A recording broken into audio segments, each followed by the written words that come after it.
Hi friends, అందరికీ నమస్తే. Welcome to మా ఇంటి గృహలక్ష్మి.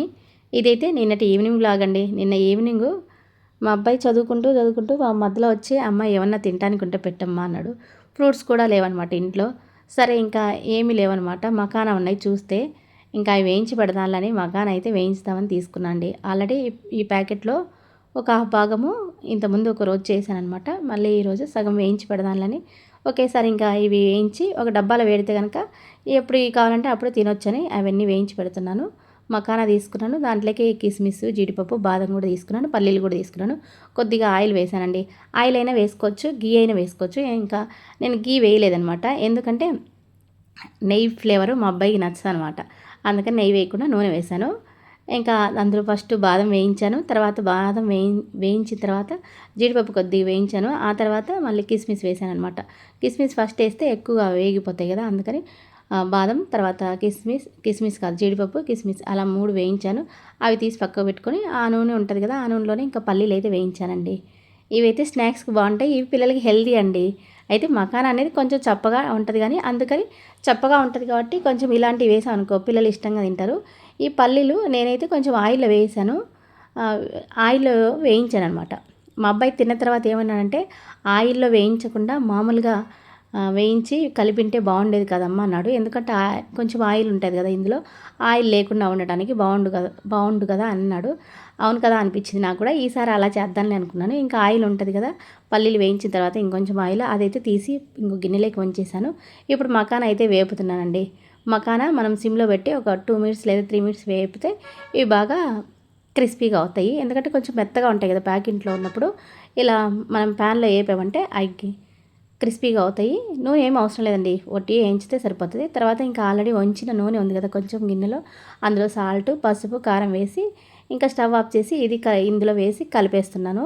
ఇంకా అంతే అండి, సింపుల్గా మకానా అయితే స్నాక్స్ కోసం పిల్లలకి బాగుంటాయి, హెల్దీ అండ్ టేస్టీ. అంటే ఇవన్నీ వేస్తాం కాబట్టి టేస్టీ ఉంటాయి. మకానా అయితే కొంచెం చప్పగా ఉంటుందండి. ఇవన్నీ ఉంటాయి కాబట్టి జీడిపప్పు, బాదం, పల్లీలు ఇవి ఉంటాయి కాబట్టి టేస్ట్గా ఉంటుంది. ఇంకా అవన్నీ చల్లారి అంటే మనం ఆపేసిన తర్వాతనే ఇవన్నీ కలపాలండి. కారం ఇది లేదు అంటే ఘాటు వాసన కారం వస్తుంది. ఇంక అన్నీ మొత్తం కలిపేసి ఇంకైతే సర్వ్ చేస్తున్నాను. కొంచెం దీంట్లో మనం మళ్ళీ కూడా ఆనియన్ ఇవి ఉంటాయి కదా, అవి కూడా వేసుకోవచ్చండి. అంటే మన కారం బొరుగులాగా అనమాట. అవి కూడా అన్నీ కలుపుకొని తినొచ్చు, ఎవరి ఇష్టం వాళ్ళది. నేనైతే ఇవి వేస్తానండి. ఉల్లిపాయలు, కొంచెం టమాటా ఉంటే కొంచెం నిమ్మకాయ అయినా వండుకోవచ్చు.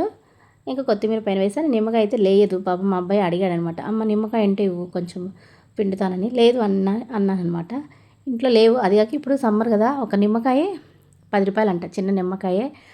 ఏదన్నా మనం రసం పిండుకొని మజ్జిగలో కానీ ఇప్పుడు ఏమైనా నిమ్మరసం తాగాలన్నా అంత రేటు ఉన్నాయన్నమాట. అప్పుడు మనం ఏం చేయాలంటే సమ్మర్కి ముందే ప్లాన్ చేసుకోవాలి. నిమ్మరసం కనుక సమ్మర్కి ముందే తక్కువ రేటు ఉంటాయి కదా, అప్పుడు ఒక బాటిల్లో స్టోర్ చేసి అంటే నిమ్మరసం పిండి బాటిల్లో సీసాలో పోసి ఫ్రిడ్జ్లో స్టోర్ చేసుకుంటే కనుక ఈ సమ్మర్లో నిమ్మరసం మనం ఈ లెమన్ రైస్ చేసుకున్నా, ఇంకా అలాగే ఏమైనా నిమ్మకాయ నీళ్ళు అలా చేసుకున్నా ఉంటాయి. ఇంకా తర్వాత ఏం చేస్తున్నా అంటే బెండకాయ కర్రీ చేస్తున్నా అండి. అవి కట్ చేసి తాలింపు అయితే వేశాను. ఈలోపు ఏదో చెప్పేశాను. బెండకాయ కర్రీ ఇంకా తెలిసినాయి కదా అందరికీ, సింపుల్గా. ఇంకా నేనైతే ఏం చేశానంటే టమాటా కాదు, బెండకాయలు తక్కువగా ఉన్నాయని కొంచెం ఆనియన్ ఎక్కువ వేశానండి. ఎప్పుడైనా మనకు కర్రీ సరిపోదు అంటే నేను ఏం చేస్తానంటే ఆనియన్ ఎక్కువ వేస్తాను. కొంచెం తీయగా వస్తుంది, అయినప్పటికీ అందరికీ కావాలి కదా, తక్కువ బెండకాయలు ఉన్నప్పుడు ఇలా కొంచెం ఆనియన్ ఎక్కువ వేసుకుంటే కొంచెం కర్రీ ఎక్కువ అవుతుంది. తర్వాత ఇవన్నీ తాలింపు వేసేసి తర్వాత కొంచెం ఉన్న తర్వాత పసుపు వేసి ఆ తర్వాత టమాటా వేసాను. అయితే టైటిల్లో ఏదో పెట్టాను కదా, దాని గురించి అయితే మళ్ళీ చెప్తానండి. ఏంటిది అంటే నేను ఒక సినిమా చూసాను అనమాట. నిన్న వస్తూ ఏదో యూట్యూబ్లో చూస్తుంటే రాధిక గారి మూవీ లేటెస్ట్ది అనమాట. రాధిక గారి గెటప్ కూడా ఈ మూవీలో కొంచెం వెరైటీగా ఉందనమాట. యూట్యూబ్లో చూస్తుంటే చిన్న క్లిప్ ఒకటి కనిపించింది, అదేదో బాగుంది అనిపించి ఆ మూవీ అయితే చూసాను. అది హాట్స్టార్లో ఉంది. ఏంటి అంటే తాయ్ కి ఝాయో ఏదో పేరుందండి రాధిక గారి లేటెస్ట్ మూవీ. తమిళ్ మూవీ అయితే అన్ని భాషలలో ఇచ్చారు, తెలుగులో కూడా ఉంది. ఇంకా నేనైతే ఆ క్లిప్ చూసి బాగుందని ఇంకా హాట్స్టార్లో ఉంటే ఇంటికి వచ్చి చూశాను అనమాట. చాలా బాగుంది. ఏంటి అంటే ఆడవాళ్ళకి సంపాదన ఉండాలండి ఎంతో కొంత. ఆవిడ చెప్పిన మాటలు కన్క్లూజన్లో అయితే చాలా బాగుంది. ఆమె రాధిక గారు ఏం చేస్తారంటే వడ్డీలకి ఎక్కువగా డబ్బులు ఇచ్చి అంత సంపాదించి కూడబెట్టి చివరికి ఒక 300 తులాలు కూతురికని అన్ని జమ చేస్తారనమాట. కూతురు కూడా భర్త వదిలేస్తాడు ఫస్ట్లోనే, తన ఇంట్లోనే ఉంచి తనే చూసుకుంటూ తనకి కూడా స్వతంత్రంగా బతకడం నేర్పించిందనమాట.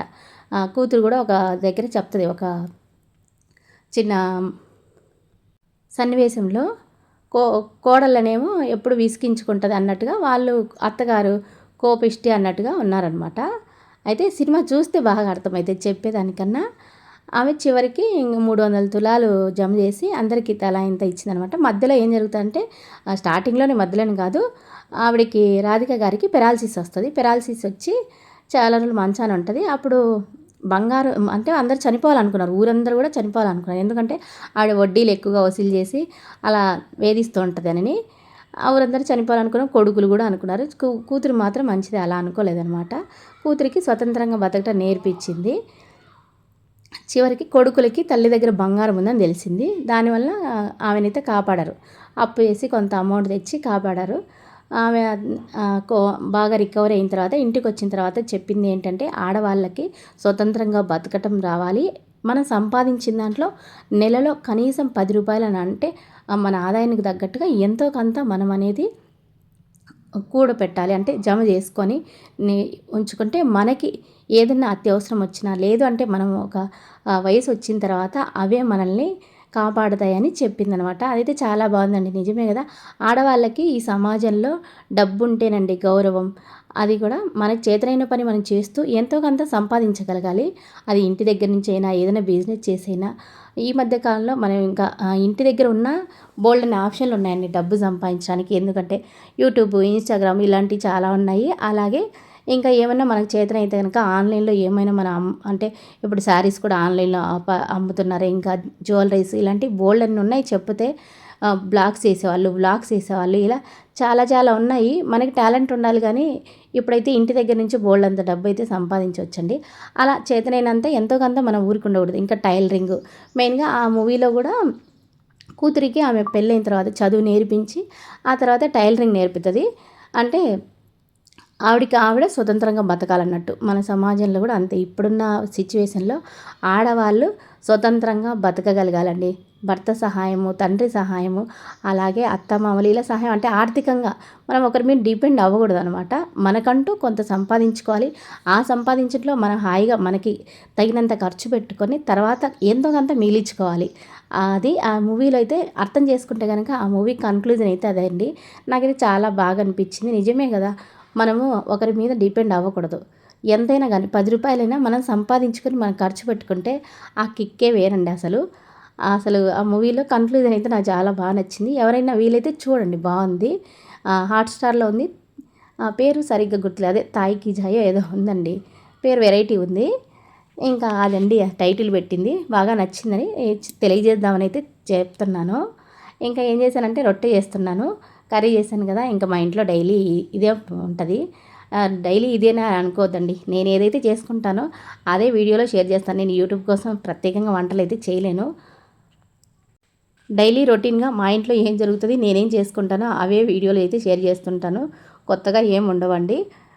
ఇదే నేను అంటే వీడియోలో చూపిస్తూ ఉంటాను ఏం చేసుకున్నాను ఏంటి అనేది. రొట్టె అయితే అదే ఆల్రెడీ ఇది వరకు వీడియోలో చూపించాను కదా. నేను కొంచెం టెక్నిక్ లాగా చపాతీ కర్రతోనే రుద్దుతాను, సింపుల్గా అయిపోయేటట్టు. నిన్న ఏం చేశానంటే దాదాపు 10 రొట్టెలు చేశానండి. ఎందుకంటే మార్నింగ్ కూడా ఉండాలని 10 రొట్టెలు చేశాను. అందరికీ రొట్టెలే చేశాను, ఇంకా చపాతీ చేయకుండా. ఇంకా తలా ఒక్కొక్కటి, మా మామయ్యకి 2, మా వారికి 2, ఇంకా మా అబ్బాయికి ఒకటి, నాకొకటి, మా అత్తయ్యకి ఒకటి. ఇంకా ఉదయానికి కూడా నాకు క్యారెట్ లెక్క ఉంటుంది కదా అని ఉదయాన్నే లేచి హడావుడిగా ఏదైనా చేసుకోవాలంటే లేట్ అవుతుందనమాట. అందుకని ఒక రొట్టె కదా నైట్ చేసి పెట్టుకుంటే అది ఉదయం క్యారెట్లో పెట్టుకొని పోవచ్చు. ఏదోటి కొంచెం చట్నీలు లేదంటే పెరుగు వేసుకొని అయినా అందులో తీసుకొని వెళ్ళచ్చు కదా అని అలా అయితే చేసి పెట్టుకున్నాను. ఇంకోటి మా మామయ్యకి కూడా ఉదయానికి రొట్టె ఉంటుంది కదా.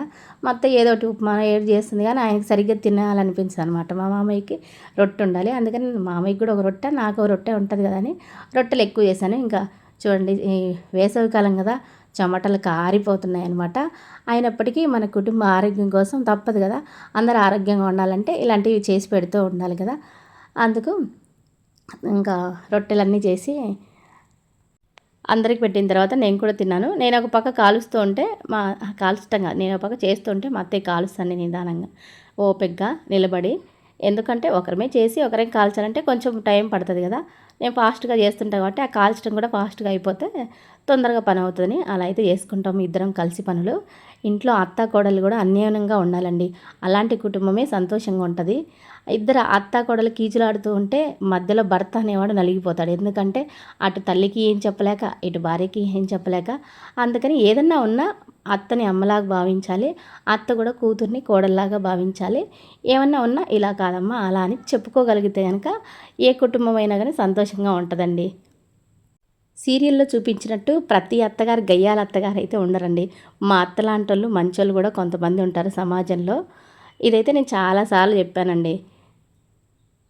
చాలామంది మా ఫ్రెండ్స్కి కూడా చెప్తుంటే మా అత్తగారు ఇలా ఉంటారు అంటే నిజంగానా అని నమ్మరనమాట. అంటే అందరు అత్తలు అలా ఉండరండి. సీరియల్లో సినిమాల్లో చూసినంత క్రూయల్గా మంచి వాళ్ళు కూడా ఉంటారు. మనల్ని అర్థం చేసుకోగలిగే వాళ్ళు ఉంటారు. మన కూతురు లాగానే కదా అని అర్థం చేసుకునే వాళ్ళు ఉంటారు. అలా ఉండగలిగితే కనుక ఈ సమాజంలో ప్రతి కుటుంబం కూడా ఉమ్మడి కుటుంబంగానే ఉంటుంది. అంటే ఇప్పుడు అత్తాకోడళ్ళ గొడవల వల్లే చాలామంది విడిపోతున్నారు. అలా విడిపోకుండా అందరూ కలిసిమెలిసి ఉండగలుగుతారు కదా. ఒకరినొకరు అర్థం చేసుకోగలిగితే మెయిన్గా భార్యాభర్త ఒకరికొకరి అర్థం చేసుకొని ఎలా ఉంటారో అలాగే అత్త కూడా కోడలిని అత్త అర్థం చేసుకొని ఉండగలిగితే చాలా సంతోషంగా ఉంటారండి. ఇంకా ఈ వీడియో కూడా ఇంతే అండి. రొట్టెలు చేశాను, కొంచెం పప్పు చేశాను, ఇంకా బెండకాయ కర్రీ చేశాను. చివరికి అందరికి పెట్టేసి నేను కూడా తిన్నానండి. రొట్టె అనేది మనం బాగా చేసుకోగలిగితే పొరలు పొరలుగా 2 పొరలు వస్తుందండి ఒక రొట్టె. నేను ఇంకా పెట్టుకుంటున్నాను చూడండి. పెట్టుకున్న తర్వాత ఒక చిన్న క్లిప్ అయితే యాడ్ చేశాను ఇక్కడ. 2 పొరలుగా వస్తుంది. అది ఒక పొర తీసుకొని తింటే చపాతీ కన్నా ఇంకా పల్చగా ఉంటుందన్నమాట. 2 పొరలు తీసుకొని తింటే నేను అట్లా పొరలు విడదీసుకొని తింటాను ఎక్కువగా. ఇంకా కర్రీ పప్పు వేసుకున్నాను. అందరికీ అయితే పెట్టలేదు, అందరికి పెట్టేసింది మా అత్త. నేను లాస్ట్ తిన్నానమాట. ఇంకా మా వారు రాలేదు, మా వారు ఉన్నారు. ఇంకా మా వారు నిన్న నైట్ లేట్గా వచ్చారనమాట. అందుకని తన కోసం ఉన్నాయి. ఇంకా మా అత్తయ్య మా మామయ్య తిన్నారు, మా అబ్బాయి తిన్నారు, నేను కూడా పెట్టుకున్నానండి. ఇదిగో ఇక్కడ క్లిప్ తీశాను చిన్నది. ఇలా పొరలు పొరలకు వచ్చింది అనమాట. విడదీస్తే ఆ 2 పొరలు విడదీసుకొని తింటే బాగుంటుంది. మనం కాల్చుకుంటాం, బాగా కాల్చుకున్నాం అనుకో ఇలా పొరలు పొరలకు వస్తుంది, బాగుంటుంది రొట్టె తినడానికి. అసలు ఇంకా నూనె అనేది ఉండదు కదా రొట్టెలు అంటే, ఆయిల్ లేకుండా ఉంటుంది కాబట్టి బాగుంటుంది, హెల్దీ అనమాట. ఇంకా ఈ వీడియో కూడా ఇంతే అండి. ఉంటాను, బాయ్.